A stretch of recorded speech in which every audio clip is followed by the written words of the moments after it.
and welcome to all of you on this channel. आज के इस यूनिट में 1.3 जो आपका एमपी सेट है जिसमें आपने लाइफ साइंस के पीवाई के क्वेश्चन देखने हैं जो कि आपकी लाइफ साइंस का यूनिट फर्स्ट है, चैप्टर फर्स्ट है। चैप्टर फर्स्ट में आपका 1.3 यूनिट्स है जिसमें स्टेबलाइजिंग इंट्रैक्शन है, जिसमें वंडर वॉल्स है, इलेक्ट्रोस्टैटिक्स है, हाइड्रोजन बॉन्डिंग है, हाइड्रोफोबिक इंट्रैक्शन है, ये सब कुछ पढ़ना है। ठीक है, तो जो प्री बाई क्यू आ चुके हैं कि एमपी सेट 2023 में 18 में 17 में कौन कौन से आए हैं, इसमें प्रैक्टिस क्वेश्चन कौन कौन से कर सकते हैं, तो सबको आपको देख लेना है, राइट। क्योंकि ये क्वेश्चन आपको उस चीज़ का मीन्स एनालाइज करवाते हैं, लाइक आपको किस कैटेगरी के क्वेश्चन पढ़ने हैं एमपी सेट एग्ज़ाम के लिए। क्योंकि मैं भी फ्रेशर हूँ और मैं भी इस एग्ज़ाम के लिए प्रिपरेशन कर रही हूँ, तो मैंने ऑलरेडी मार्क कर दिया इन क्वेश्चंस पे, आप देख लेंगे। तो चलिए यहाँ से स्टार्ट करते हैं और कलर ले लेते हैं। क्वेश्चन नंबर फर्स्ट देखते हैं। क्वेश्चन नंबर फर्स्ट कहता है, what is the correct order of the following hydrides according to the decrease in their bond angles. जो बॉन्ड एंगल्स हैं मतलब हाइड्राइड्स हैं, उनका जो करेक्ट सीक्वेंस है, करेक्ट ऑर्डर है, वो क्या है, राइट। तो ऑप्शन नंबर ए को जो आपका H2O है, H2S है, एक सेकेंड मैं यहाँ पे मार्क कलर ले लेती हूँ। H2O है, H2S है, फिर H2SE है, फिर इससे क्या होता है, H2SE बड़ा होगा H2TE से। ठीक है, इसमें करेक्ट एक्सप्लेनेशन भी दिया गया है बुक में, जो कि मैं आपको सुना देती हूँ पढ़कर कि जो हाइड्राइड्स हैं according to decrease in their bond angles, H2O बड़ा होगा H2S से, उससे बड़ा होगा H2SE से, H2SE बड़ा होगा H2TE से। ठीक है, तो ये जो पीरियडिक टेबल है, जैसे oxygen O stand for oxygen, S stand for sulphur, SE stand for selenium और T स्टैंड फॉर टेलेरिनियम। ठीक है, तो ये बॉन्ड एंगल्स होगा, इनका जनरली इंक्रीज ऑर्डर होगा, राइट। तो ऐसे आपको पढ़ लेना है। और ऐसे ही सेकंड क्वेश्चन दिया हुआ है, मूव करते हैं सेकंड क्वेश्चन की ओर। सो लेट्स सी,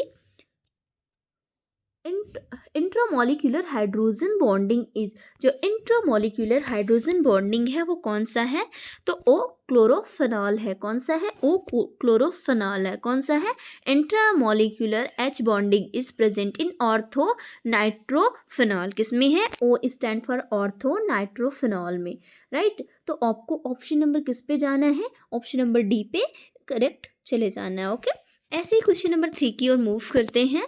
सो यहाँ पे क्वेश्चन को रीड करते हैं कि the greatest amount of the energy per unit weight would be supplied to the body by which one of the following. ठीक है, तो ग्रेटेस्ट अमीनो एसिड, जो अमीनो ग्रेटेस्ट अमाउंट में एनर्जी होता है per unit weight would be supplied to the body by which of the following. तो इसमें water क्या है, ऑप्शन नंबर बी को क्रैक कर देते हैं।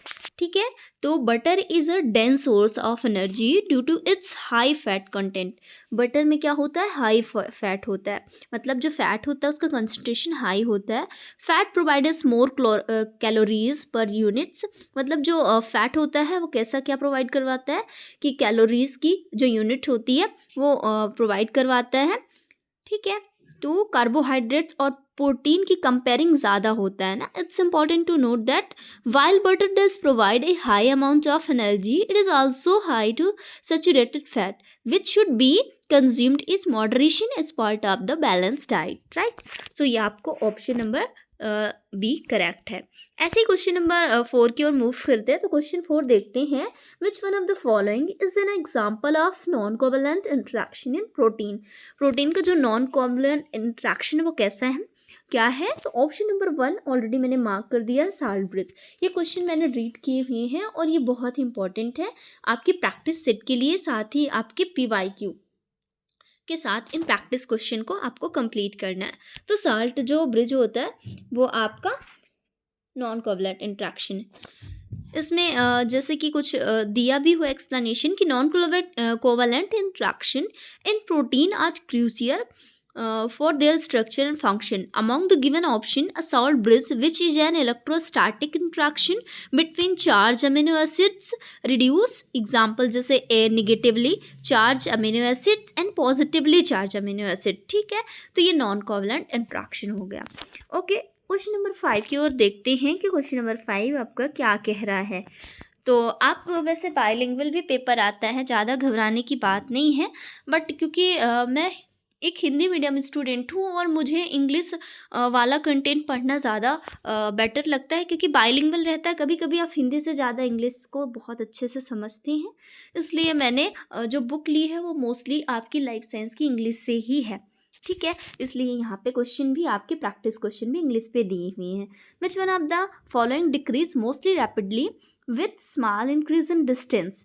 तो वॉन्डर वॉल डीज जो वॉन्डर वॉल्स इंट्रैक्शन होता है, इसको करेक्ट कर देना है। क्वेश्चन नंबर 5 पे आपको ऑप्शन नंबर ए को करेक्ट करना है, राइट। अब यहाँ पे थोड़ा सा एक्सप्लेनेशन देख लेते हैं कि आपका जो एक्सप्लेनेशन है वो क्या दिया हुआ है एक्चुअल में, राइट।